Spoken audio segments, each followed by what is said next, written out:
Kabar gembira, striker timnas Indonesia Rafael Struijk kembali cetak gol untuk ADO Den Haag. Kabar baik, Martin Paes datang, siap jadi ancaman Hernando Ari Sutaryadi. Sudah ditunggu oleh Erick Thohir, sepenting apa sih datangkan Tom Hei?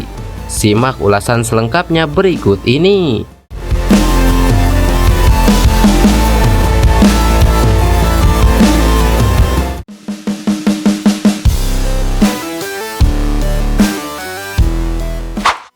Striker timnas Indonesia Rafael Struijk sukses kembali mencetak gol untuk ADO Den Haag U21.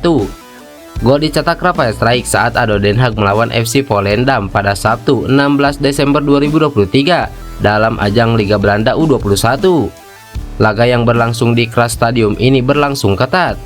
Tim tuan rumah FC Volendam sukses mencetak gol terlebih dahulu, bahkan unggul 3-0 di babak yang pertama.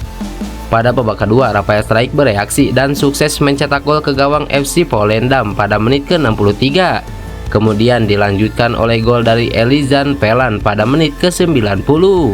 Sayang, dalam laga ini tim Rafael Struijk harus mengakui kekalahan dengan skor tipis 3-2.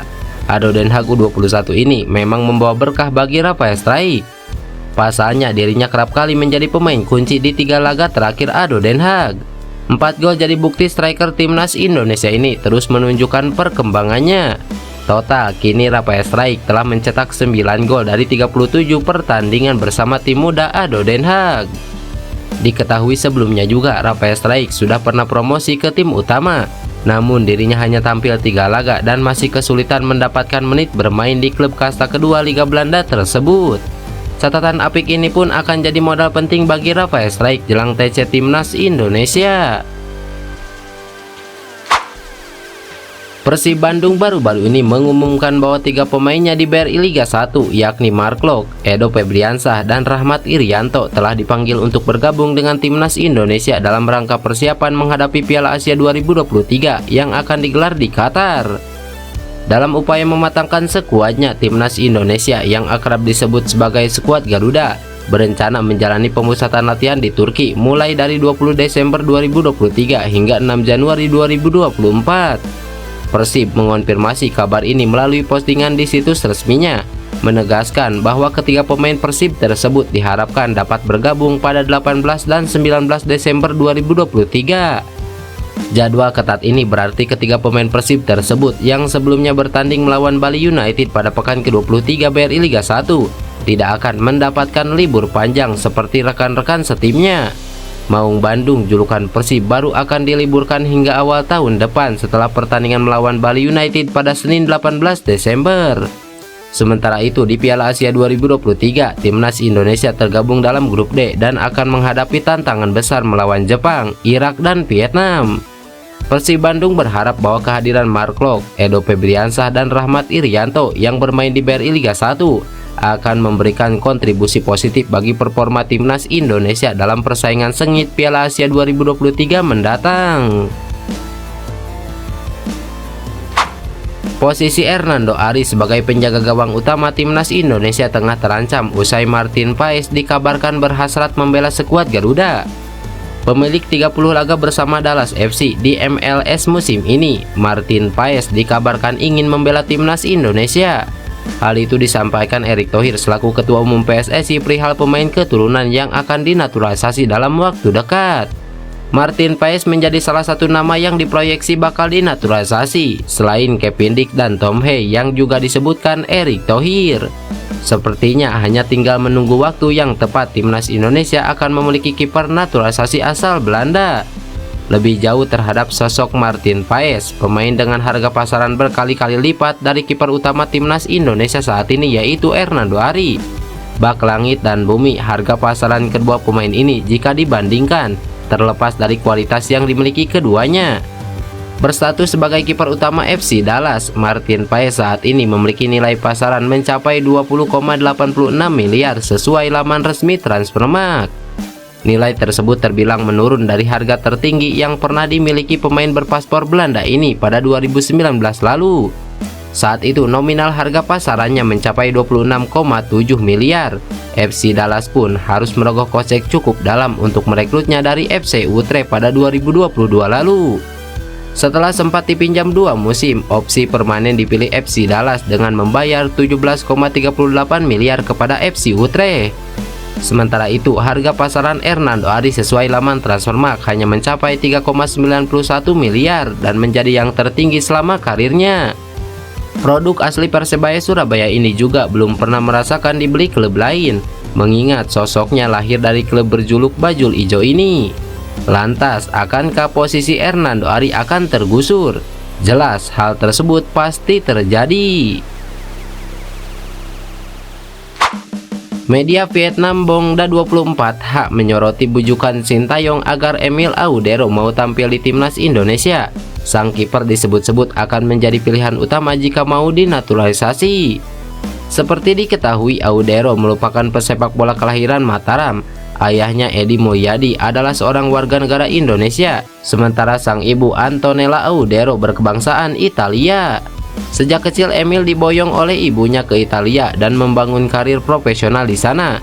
Dia lalu menimba ilmu di Akademi Juventus sebelum kemudian dipermanenkan Sampdoria serta kini dipinjam Inter Milan. Oleh karena itu, Audero sangat bisa berpindah kewarganegaraan menjadi Indonesia. Dia perlu menjalani proses naturalisasi dan perpindahan federasi dari Italia ke Indonesia agar bisa membela timnas Indonesia. Sayangnya hingga kini Audero kabarnya belum berminat membela skuad Garuda. Edi beberapa tahun lalu sempat mengatakan putranya itu masih berambisi menembus timnas Italia dan bermain di Piala Dunia. Impian itu bisa jadi sirna melihat persaingan ketat di bawah mister gawang Italia, Gianluigi, yang menjadi pilihan utama berusia lebih muda dibandingkan Audero. Belum lagi ada beberapa nama yang menjadi pesaing seperti kiper Tottenham Hotspur. Situasi itu kemudian coba dimanfaatkan Sintayong untuk menggoda Audero. Dia berjanji untuk memberikan posisi penjaga gawang timnas Indonesia untuk kiper berusia 26 tahun itu jika sudah dinaturalisasi menjadi WNI.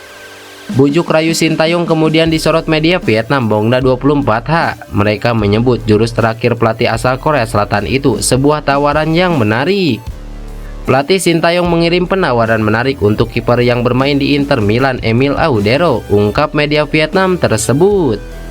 Patut dinantikan apakah bujuk rayu Sintayong itu mempan untuk memikat hati Emil Audero.